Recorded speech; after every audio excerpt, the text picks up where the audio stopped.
A Jackson City councilman is still pushing an ordinance to condense parts of the city government together to improve responding to crime.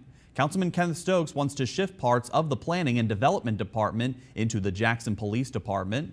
He believes this will put people with arrest power in charge of more responsibilities that directly impact the safety of neighborhoods. Plus, direct extra money into JPD's budget he claims isn't being used properly under how the Department of Planning and Development works now, so they can buy more technology to help track and fight crime also.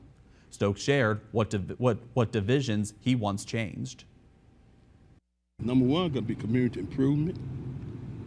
I think it's important that when citizens call to get some help in some of these neighborhoods where they're experiencing all kind of problems, they need to see a police officer. I think we need to make sure code enforcement is over there in police. With all the problems we have with housing in the city of Jackson, squatters and in and out other things, the police department must be the ones who make this problem disappear.